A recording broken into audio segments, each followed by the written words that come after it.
fucking get my door. Put the fucking door in. Hello again. It's a pest.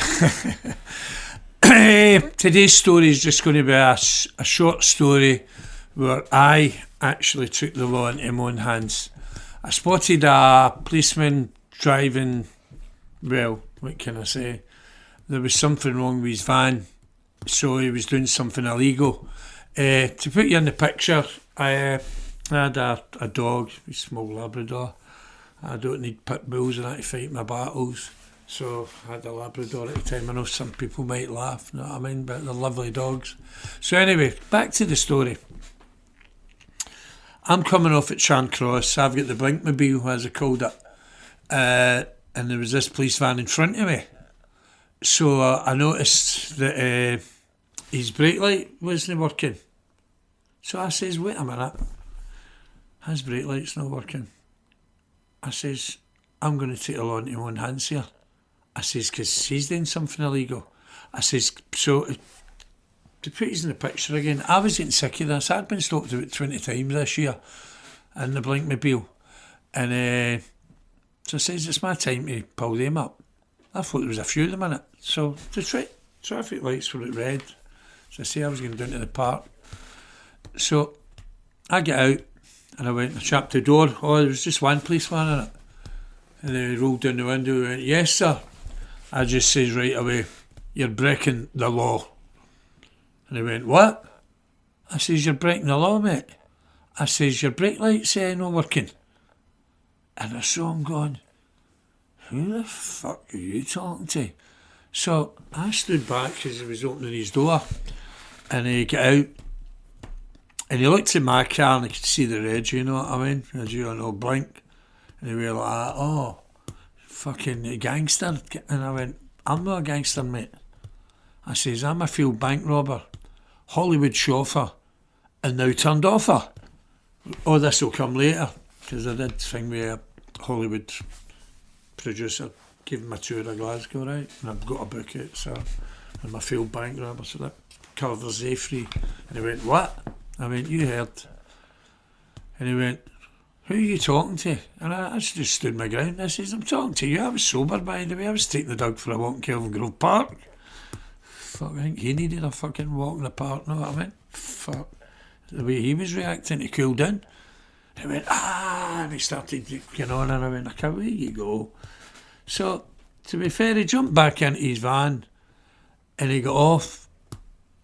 But this was just a story I told. I pulled him up. And I wasn't ashamed to pull him up. I was delighted to pull him up because they were pulling me up all the time.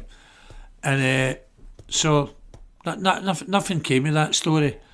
But I just thought I would share that and tell you that story about me pulling the policeman up with his light off. But I've been stopped many times in the car and I was just getting sick of it.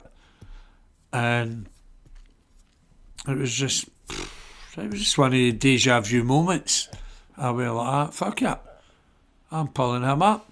But I expected a few to be in the van and come out and they were fucking maybe trying to arrest me or whatever. But I wasn't giving a fuck. I says, but as long as, if they took me away, as long as they took my dog away and fed him, know what I mean? But so that was many moments about the car.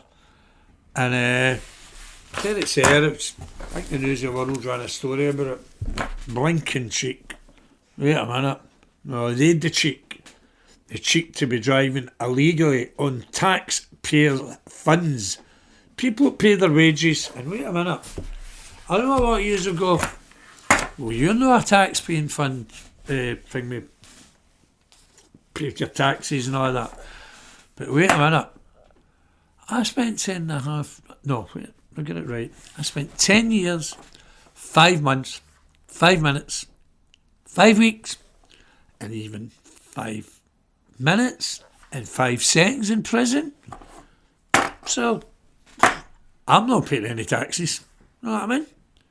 Oh, by the way, see, talking about taxes. I haven't run to... I'm such a cheeky cunt, right? Let's throw that again. I walked through, and I've got to tell you this, but I I says, you've no tax either, mate. And the guy went, well, the copper went, what? I says, you heard? He says, who the fuck do you think you are? Do you think you're the road unit or something? I says, well, we've just saved your taxes. You have no tax. And he went, oh, wait a minute. We could get you things. I says, look, I pay my insurance, I pay tax, MOT. Oh, wait a minute. I get a bit gallus here, and I says, as his van, it was a rusty Sherpa van. Anybody in Glasgow knows vans. It was a rusty Sherpa van. And actually, the cheekiness says to him again, I went, have you MOT'd for this? But this time they went, oh, look, mate, we're in a hurry, we need to go. I says, well, I'm just checking. He says, oh, yes, you're just checking. We could check you. I says, listen, mate, I'm getting sick of you checking me out every week. Know what I mean? I says, at that time, I was a bit gallus and all that. I had the blink card. And I was up to everything. And so they were probably checking me out. But the whole moral of this story is, blinking cheek? No.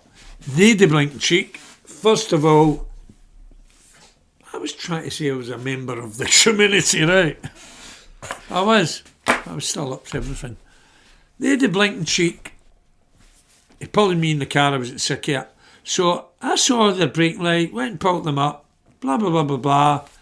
And then I had the thing with you going about their tax. And I says about the MOT, I says, see, by then I think they just went, oh, you get to fuck.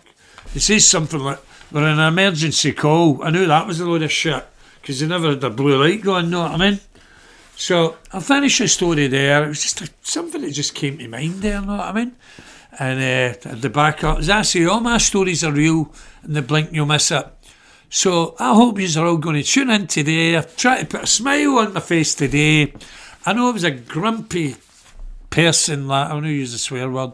I was grumpy last week and all that, but what do you expect? I says, what do you expect as well? My first podcast, guy for the Sun phoned up, can we do the IRA story? So I'm dead no bad, know what I mean?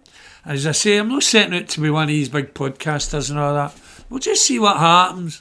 And any of the kids of the day still want advice, that advice still is there. So I'll say goodbye, viewers, and tune in to the next channel.